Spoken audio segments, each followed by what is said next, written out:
ẹ̀yin èèyàn àtọjọ́ tí ìjà ojú abẹ àti kinní tó ti bẹ̀rẹ̀ ṣe nínú Lizzy ń dùn ọmọ ọlọ́mọ láàrin èrò ṣe nínú Lizzy ń dùn mo ní ó tó bẹ́ẹ̀ mo ní orí àwọn kan gbọ́dọ̀ burú àtàrà wọn láti máa mọ̀ pé orí wọn burú because mo máa ń sọ kinní kan fún yín lórí social media yìí pé there's a limit to some things. Tẹ́ bá ti ń bára yín ṣe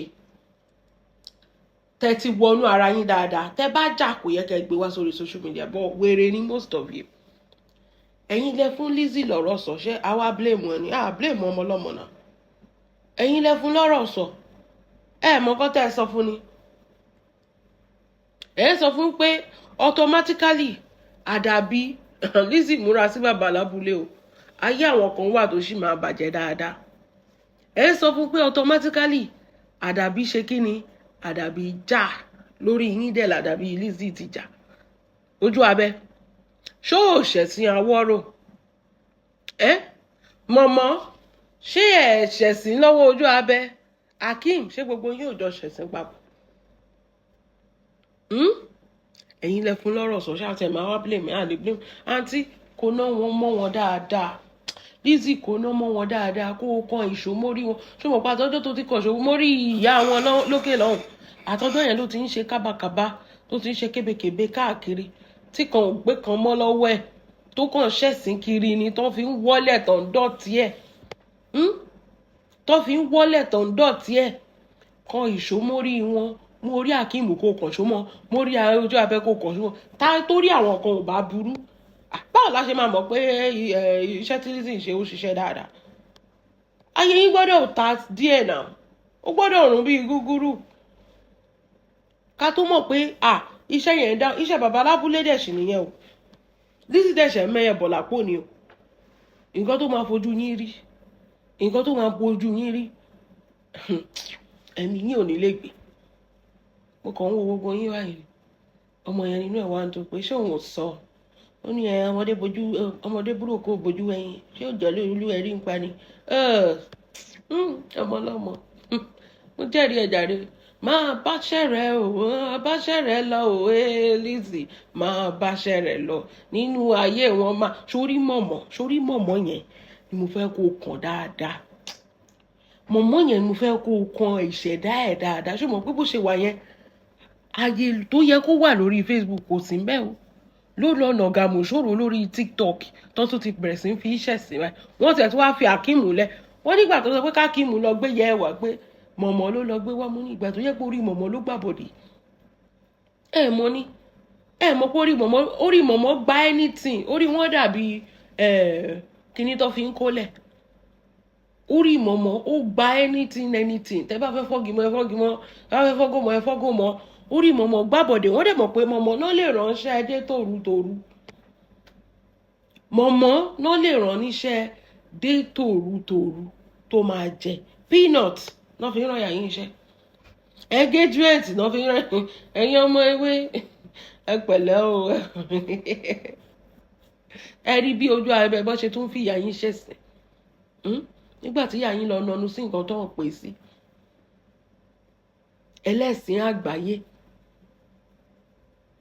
ẹ wo bí Lizzy ṣe wá Lizzy wá bẹ̀rẹ̀ sí analyze ìgbésí ayé yín pé ṣóhun ẹ wá sọ pé ogún ẹ ṣiṣẹ́ ó dáhùn ayé yín náà ogún Lizzy dáhùn ayé yín kó tẹra mọ́ Adabi yẹn dáhùn lórí yín ṣèbó orí yín ò pé ni ó dẹ̀ ti jẹ́ kó yé yín sí pé ẹ tí ì rí nǹkan kan mariwo lẹ́sẹ̀ rè eégún sì ń bọ̀ ojú abẹ òbò ẹ ló sì trend tẹ́ ẹ̀ bá para yín lórí social media ọmọ àlè ni ìgbọ́n sọ fún yín kó tó ẹ sọ pé ẹ̀gbọ́n tẹ́ ẹ̀ bá pa ó máa sàṣì Lizzy bá mi sàṣì wọn jẹ́ kán lọ kó sómi bá mi sàṣì wọn kọ́ gorí bíríìjì lọ́kọ́ lọ bẹ́ẹ̀ ni àwọn àgbàlagbà ń pè yín ó tó ẹ̀fẹ́ fúnra yín lọ́rọ̀ sọ àwọn tó ṣe kì í ṣe ìyá àjàrà bùkà yẹn olóṣì nìyá àjàrà ó fẹ́ lo situation yín láti trend ni ebi ló pa wèrè ebi ló pa dọ́dọ̀ yín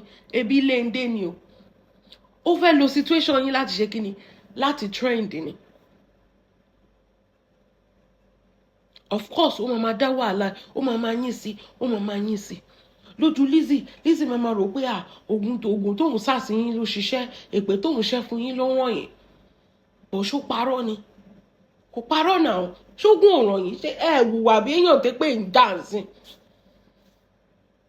Ṣé a lè blame Lizzy? Ṣé ẹ wùwà bí èèyàn tí èpè ń dáǹsìn torí Ọlọ́run? Èpè ń dà yín, èpè gidi, ó gbé ìṣẹ̀dá yín ṣépè, èpè yẹn dẹ̀ wọnú akíkanjú ara yín lọ, ó dẹ̀ lọ jà yín. Ṣé mọ̀ pé pè tí ń ja mọ̀mọ́ náà tẹ́lẹ̀, so obviously ojú ọmọ máa circulate láàrin yín bẹ́yẹn ni. Tàbá wí fọ́mọ ẹni àgbọ́, tàbá wí fọ́mọ ẹni àgbọ́. Lizzy now has the last laugh, àbí àlejò máa ń pè lórí ọ̀rọ̀ ìgbésí ayé ojú abẹ àti Akeem. Ó tó bẹ́ẹ̀ o, ó wá ní the last laugh. Ṣẹ̀ṣẹ̀ jà ni, ẹ̀ tún ti tún ìjà mí ìjà, ẹ̀ tún ṣe, mo ní ẹ̀ sì máa ṣára yín pa, ẹ̀ tí ì rí nǹkan kan. Bẹ́ẹ̀ ni náà, èèyàn kan gbọ́dọ̀ ṣe bí ewúrẹ́ kéèyàn kan ṣe bí àgùntàn. Kì í ṣe gbogbo ẹ̀ náà lẹ gbọ́dọ̀ máa fira yín máa ṣẹ̀sìn. Kì í ṣe gbogbo ẹ̀ náà lẹ gbọ́dọ̀ máa fira yín ṣẹ̀sìn. This is social media. You control a big platform. You control a big ojú abẹ, ó gbọ́dọ̀ ní àmúmọ́ra gidi. Sórí Akeem, àwọn èèyàn tètè lè fojú wo Akeem pé ìwọ Akeem ọkùnrin ní jàre, ọmọdé ló ń ṣe, bọ̀ ìwọ ńkọ́, ìwọ àti mọ̀mọ́. Ìtí ẹ̀ ń ṣe ti mọ̀mọ́ yẹn, mọ̀mọ́ ò ti ẹ̀ gbádùn náà lóòótọ́. Bọ̀ ìwọ nìkan ló sì ṣe èèyàn tó ní solid kinní láàrin àwọn mẹ́tẹ̀ẹ̀ta. Akeem máa ń ṣe wèrè, mọ̀mọ́ náà máa ń pín wèrè ṣe, bọ̀ ojú abẹ ìwọ ló yàtọ̀ láàrin àwọn mẹ́tẹ̀ẹ̀ta. Tó máa jẹ gbódò ni wọ́n máa jẹ́ ó sọ ẹ́ di. Èmi tiẹ̀ ní ìbéèrè tí mo fẹ́ béèrè lọ́wọ́ yín. Ọ̀rọ̀ ta ní kí bàbá wa bọ̀, bàbá náà ló máa parí ẹ̀, àbí? Nísìnyí tẹ́ ti wá fira yín ṣẹ̀sìn, ṣé ara yín ti wá balẹ̀? Nísìnyí tó yẹ pé gbogbo nǹkan tó yẹ kẹ́ ẹ jọ dọwọ́ bò láàrin ara yín tẹ́ ẹ ti tú fáráyé, kí lẹ wá rí gbà sí? Ìbéèrè ò fàjà o. Nísìnyí ṣé gbogbo nǹkan tó wà nínú ẹ̀sìn tẹ́ ti tú àṣírí ara yín síta, tẹ́ ń bá òbí ara yín sùn, tẹ́ ń ṣòṣìkiri, tẹ́ ń ju òbò síra yín, tẹ́ ń ju òbò síra yín, tí gbogbo ayé dẹ̀ tí wá mọ̀ pé tó báyìí ni títóbi rẹ Ọlọ́run ọba. What's the next move? Ṣé fẹ́ wá sọ fún wa pé òbò dárí yẹn kì í ṣòbò yín? Àbí kí ni ibo lẹ ti fẹ́ bẹ̀rẹ̀? Ẹ mọ̀ pé ìjà ò dọ́là, orúkọ burúkú ló máa ń sọ ni. Ìjà máa ń ba nǹkan jẹ́ ni. Ẹ ti ṣíìdì ara yín fún gbogbo ayé báyìí, wọ́n ti rí yín pé ibi tẹ́ ẹ kù sí. Tẹ́ ẹ mọ̀ pé òkè ibi tí mo kù sí yìí o, kí cover ẹ̀ o, kí cover ẹ̀. Tẹ́ ti wá ṣe fún gbogbo aráyé. Lójú tí yín ẹ fẹ́ ṣe pé I can do this, I can do this, I can do that. Ọwọ́ mi ló máa gbẹ̀yìn sí lára. Tẹ́ ti wá bayé ara yín jẹ́. Ẹ jọ̀ọ́, what is next now? Kí ni the next thing?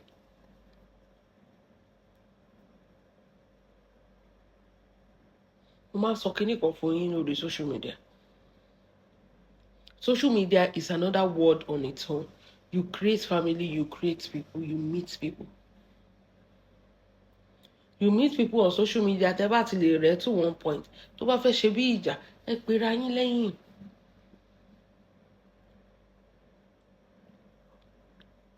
Ẹ pera yín lẹ́yìn. Kẹ́ bára yín sọ̀rọ̀, kẹ́ yanjú ẹ̀ lẹ́yìn. Bọ̀ torí pé tẹ́ mọ̀ pé tó bá ti lè dé sórí social media, ẹ̀sìn dé nìyẹn o. Ẹ̀sìn òun ló jẹ́ kí Lizzy lè jókòó lọ́jọ́ tèmi kó máa sọ fún wa pé ṣèbẹ́ sọ pé oògùn òun ò ṣiṣẹ́ ni. Oògùn ẹ̀ ṣiṣẹ́ o. Mi ò lè blame ẹ o. In fact, ó ṣiṣẹ́, ayé yín ló ti ṣiṣẹ́. Oògùn ẹ̀ lè pẹ́ o, bò ń ṣiṣẹ́ nínú ayé yín. No be example be this. Pé ń bá òbí ara yín sùn, èèyàn kan tó sọ pé bàbá yẹn fún lóyún àti ìyá yẹn fún lóyún ó fún ìyá ẹ̀ lóyún. Ẹ wo bẹ́ẹ̀ ṣe bà yí ara yín jẹ́. Ẹ wo bẹ́ẹ̀ ṣe bà yí ara yín jẹ́. Just think about it. Mi rò pé máa ń ro nǹkan kẹ́ tó ṣe. Ẹ kàn máa ń ṣe torí pé sometimes mo máa ń wò pé ṣé mo máa ń sọ kíní kan fún yín pé mo máa ń lọ fún therapy. Wípé social media ò ń ṣe ibi tó easy. Àjẹ́bẹ̀ you lose your mental health. Lójú tí you feel like you are the king kong. Kò sí king kong. Social media will make you believe like you are the king kong. Social media máa jẹ́ kó rò pé ìwọ ló ń reign. Bó ṣe máa dàbò ẹ́, bó ṣe máa ṣùbò ẹ́. You will think that na me be this. No anybody except me. But my dear, bí atẹ́gùn ni o. Ó kàn máa fẹ́ báyìí, ó máa fẹ́ lọ ni. Bí social media ṣe rí ni, ó máa wá kú ìwà àtẹ̀rù ara ẹ̀. Ó máa kú wọ́n nìkan. Problem táwọn méjèèjì yẹn ní nìyẹn pé bó ṣe rí the amount of audience tán ní ó wà lára nǹkan tó fi ní ego bẹ́yẹn. Ó ti kó sí wọn lórí. Ó ti kó sí wọn lórí. The amount of audience tán ní ó ti kó sí wọn lórí. So ó jẹ́ kán dàbẹ́ ni pé wọ́n ti ní ego.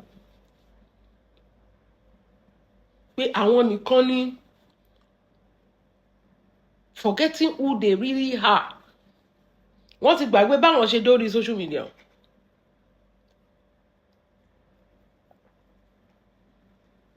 They've forgotten.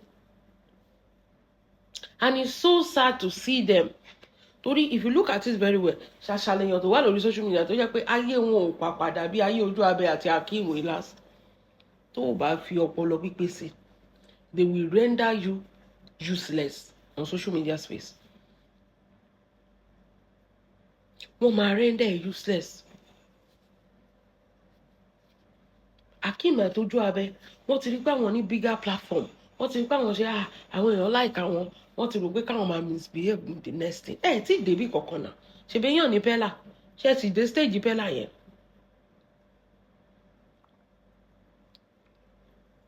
Nǹkan tó bá gbé yín wá ní kẹ́ focus on. Nǹkan tó fi ń dùn mí lẹ́nìyẹn pé kò tí ẹ̀ yẹ kó jẹ́wọ́ ojú abẹ. Ẹ ń ṣe fracas TikTok. Kò yẹ kó jẹ́wọ́ because orí platform ẹ̀ who will look at you the same way nsìn? Because ojúmọ́ kan ìjà kan ni. Tó bá drag ẹ̀ bí wàá máa drag èèyàn kan. Wàá máa ṣe ìjà ló ṣáà ń jà kiri. Tí tó fi drag ẹ̀ tí òbò ẹ̀ tún dá kinní lórí social media. Tó tún dín nǹkan tó fi ń ṣe Sope kiri. Tó tún gbogbo ẹ̀ jáde. Irú nonsense wo nìyẹn?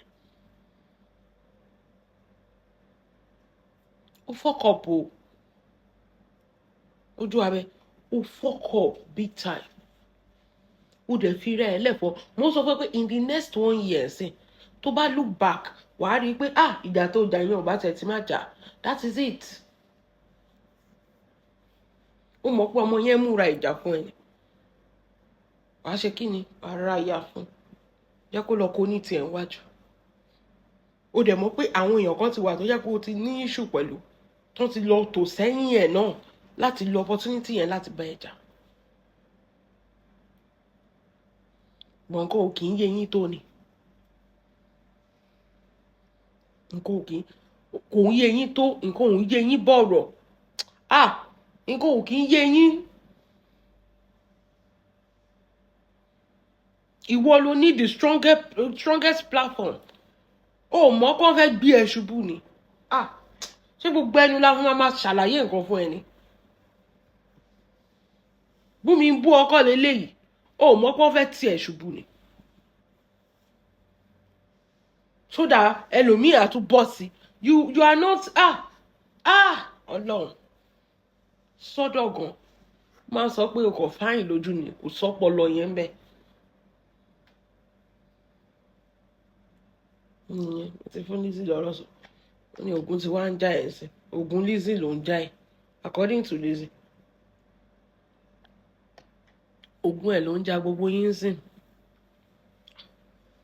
ó rí yín bẹ́ẹ̀ ni bẹ́ẹ̀ ni ó rí yín bẹ́ẹ̀ ẹ̀yin lẹ́dẹ̀ fún lọ́rọ̀ sọ.